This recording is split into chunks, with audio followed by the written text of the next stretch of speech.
Betsy from Cuttin Corners Vinyl in Nederland, Texas, and today we have a fun video for you. Now, on Friday I did a video showing you how to turn a hand-drawn image into an SVG, and I received lots of questions on why I used Corel Draw versus Brother Scan and Cut versus Cricut Design Space versus Silhouette Studio.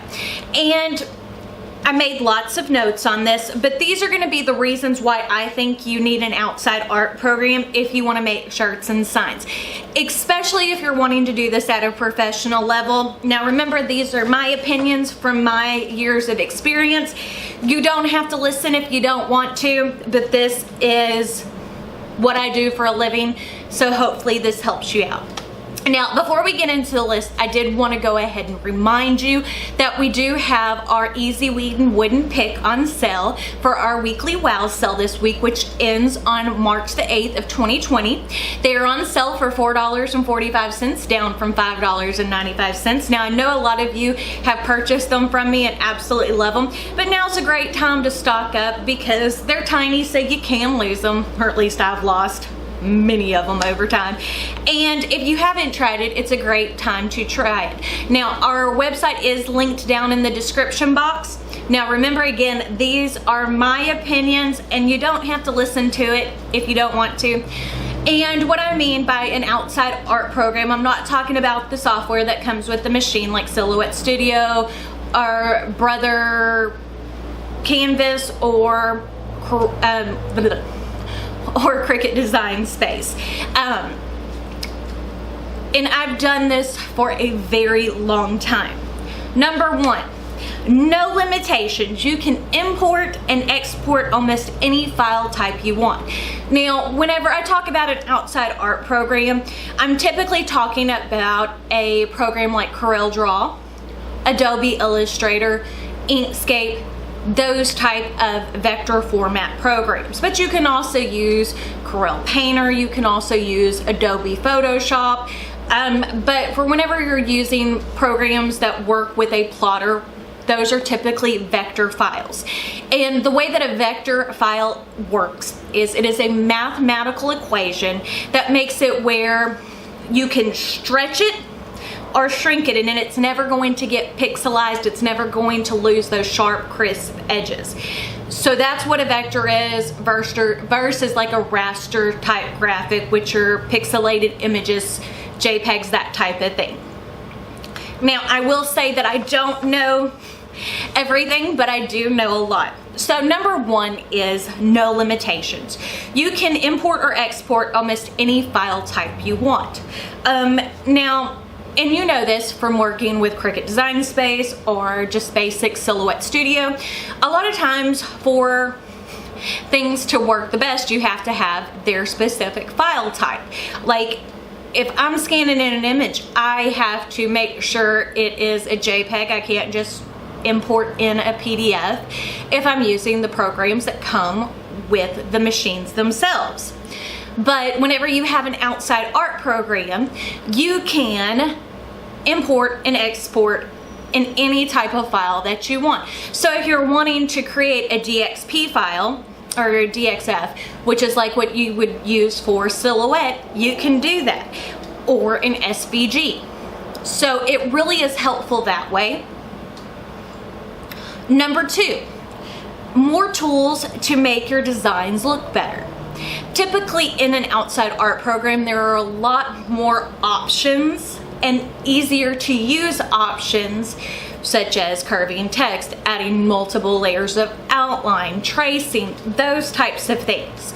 So it makes it a whole lot easier and faster to do a design. Number three, easier to use most of the time. Now, sometimes art programs can get super complex, but a lot of times because they've been on the market a whole lot longer than these machines have, because like Adobe Photoshop, Adobe Illustrator, Corel Draw have been around longer than the Brother machines and the Silhouette machines. So they've worked out the kinks in them. So it is a whole lot easier to trace and you get cleaner results. It's a whole lot easier to add outlines and things like that and work with fonts. in my opinion. Number 4, there's more resources for learning, books and such. Like I have a Corel Draw book from X6, which is probably 13 years old. I can still reference that book even though I'm on Corel Draw from 2018 or 2019. I can't remember for sure which version I'm using. And know how to do things.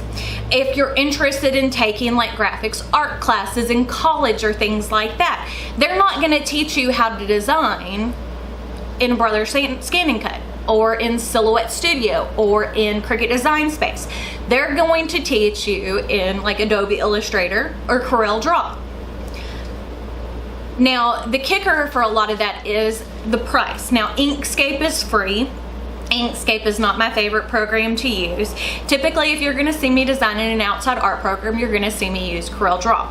And the reasons being is, one, I've used it for such a long time because whenever I got into screen printing, that was the recommended program to learn.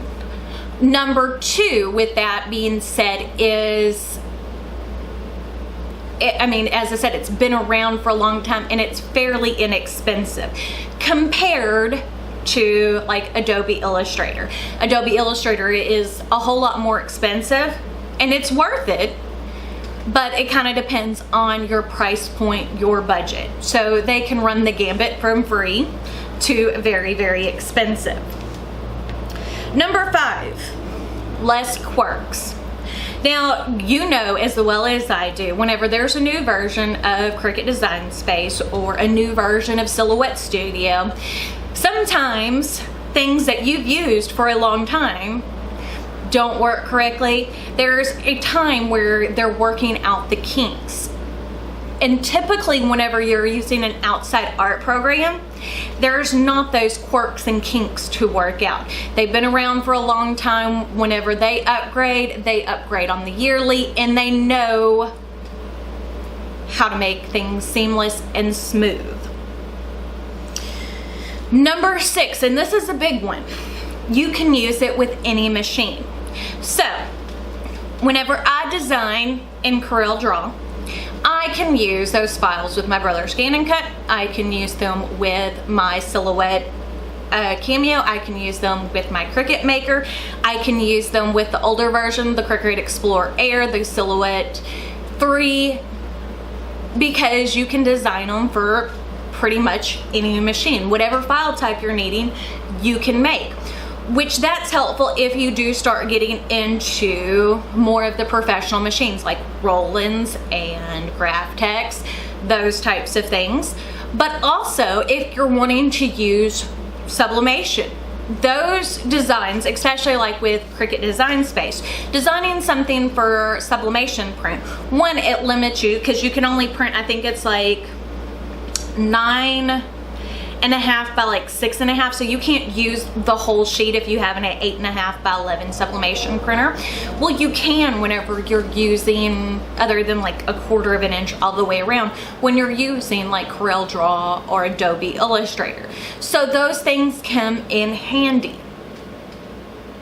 So all in all, I think it is a worthy investment to invest in an outside art program.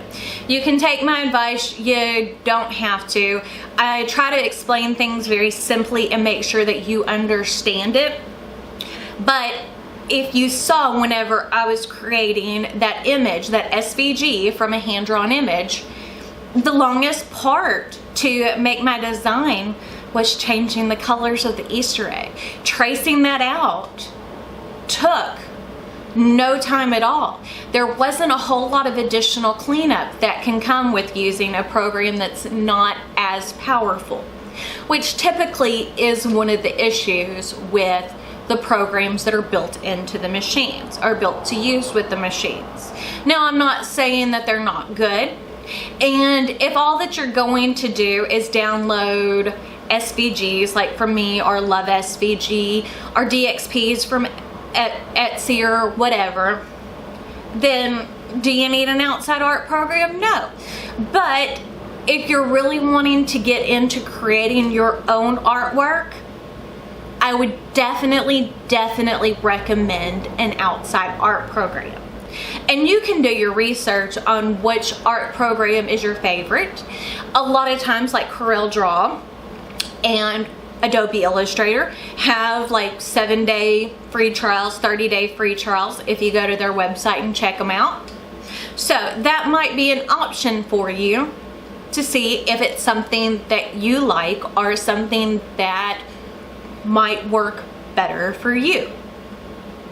So hopefully you like this video. If you do, don't forget to give it 2 thumbs up or a thumbs up. Don't forget to subscribe to my channel. I post new videos every Monday, Wednesday, and Friday, and on Tuesdays we do a live Q&A. So if you have any questions about this video, be sure to jump on there. We do it live at 5 Central Standard Time.